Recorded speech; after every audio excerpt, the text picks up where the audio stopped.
Olá, amigos! No programa de hoje, o assunto é comunicação e espiritismo.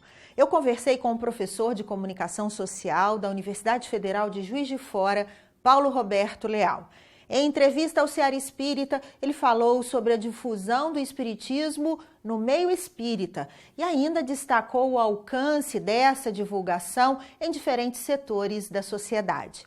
Paulo falou também sobre a importância da Revista Espírita, que é o assunto do almanaque do programa de hoje. O Ceará Espírita está na Universidade Federal de Juiz de Fora para uma conversa com Paulo Roberto Leal.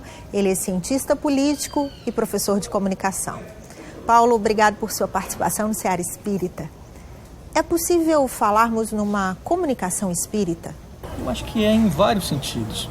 Se a gente imaginar até num jogo de palavras, o fundamento a partir do qual se erige a comunicação, a ideia de mediação, de estar entre, de algo que conecta pontos que não falariam entre si, está na origem, inclusive, também da própria crença espírita, ou seja, na ideia de que há artefatos de mediação deste plano com outros, ou seja, a ideia de mediação, de estruturas que estão entre, colocando outras em diálogo, é uma ideia profundamente importante para a comunicação e profundamente importante também para o espírito do kardecismo, o espírito que preside um conjunto de questões que vão desembocar no espiritismo. Então, acho que há uma pertinência entre a mídia e o médium que é até etimológica, do ponto de vista da origem das palavras. Sim. Né?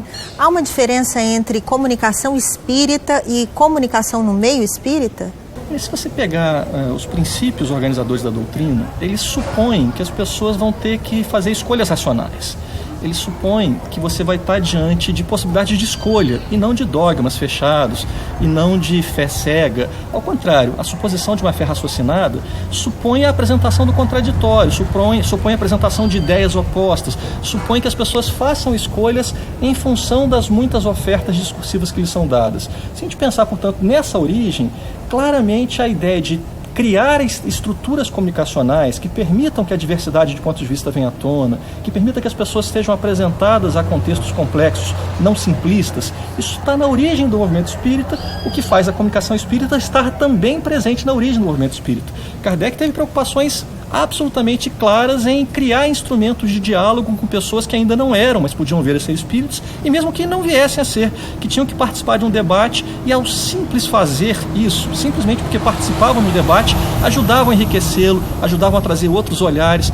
Essa expectativa, portanto, lá no meados do século XIX, continua tão presente quanto estava lá, cá entre nós hoje, numa miríade de outras possibilidades de conversação por outras tecnologias, mas claramente a comunicação espírita está na origem do movimento e enquanto ela estiver presente na perspectiva espírita, ela estará a serviço dessa expectativa de que as pessoas não devem crer porque creem, devem crer porque foram convencidas, devem crer porque encontraram instrumentos suficientes do ponto de vista lógico, do ponto de vista argumentativo, do ponto de vista científico, para produzir uma adesão a uma certa leitura de mundo. Paulo, de fato, Kardec, nos primórdios da doutrina espírita, ele estava focado na divulgação do espiritismo e no primeiro capítulo da Revista Espírita, ele fala de sua surpresa, de sua grata surpresa, com o impacto e com a difusão dos fenômenos espíritas e a rapidez com que isso acontecia e apresenta a proposta de comunicação através da Revista Espírita. Qual é o papel da revista em todo esse processo inicial? O exemplo que você lembra, ou seja, a Revista Espírita em si a evidência, a materialização dessa preocupação de não falar para si mesmo, falar para os outros. Não criar discursos que fiquem endogenamente circulando, abrir-se para o contraditório do mundo, apresentar ideias, ouvir coisas. A Revista Espírita historicamente cumpriu esse papel, um papel de interlocução, um papel de mediação com esferas de dentro, com esferas de fora, permeando uma a outra e criando possibilidades de diálogo que são sempre mais produtivas para pensar do que o monólogo.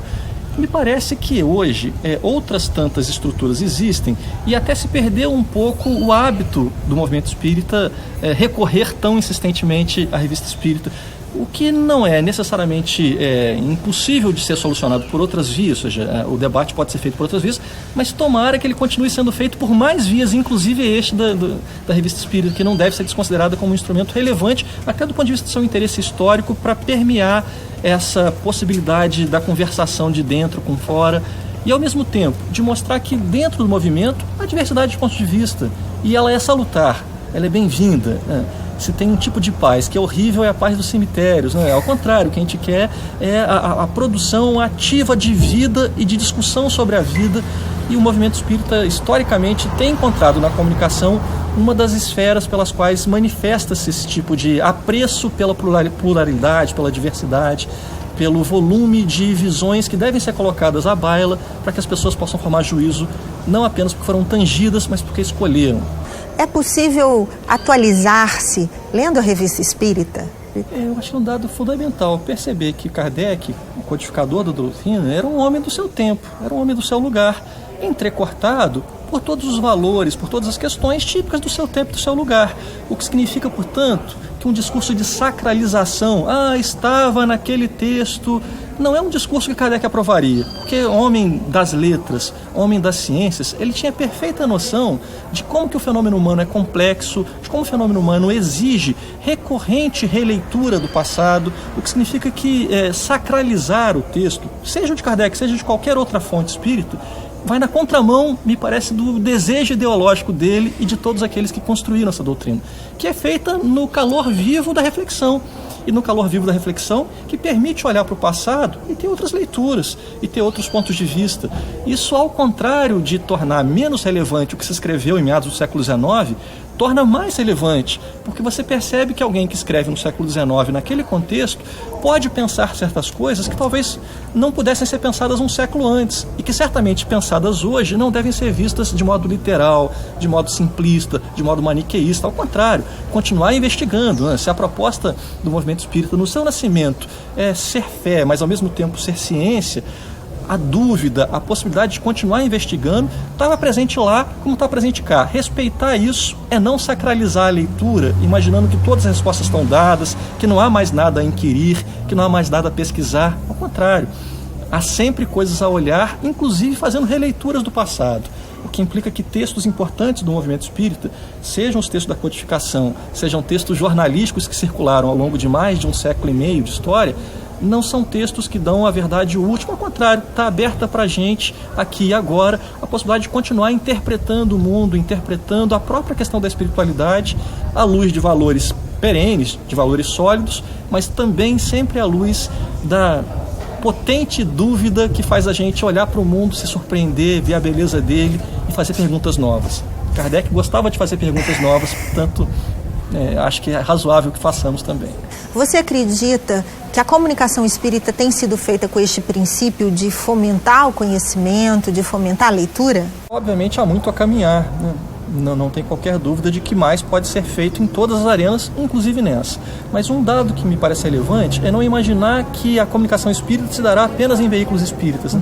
A comunicação espírita se dará, por exemplo, com pesquisa que profissionais espíritas da universidade estão fazendo sobre a questão da espiritualidade, chegando a veículos de comunicação que não são espíritas, mas que ao abordarem cientificamente os fenômenos da espiritualidade, estão falando de coisas relevantíssimas para o movimento.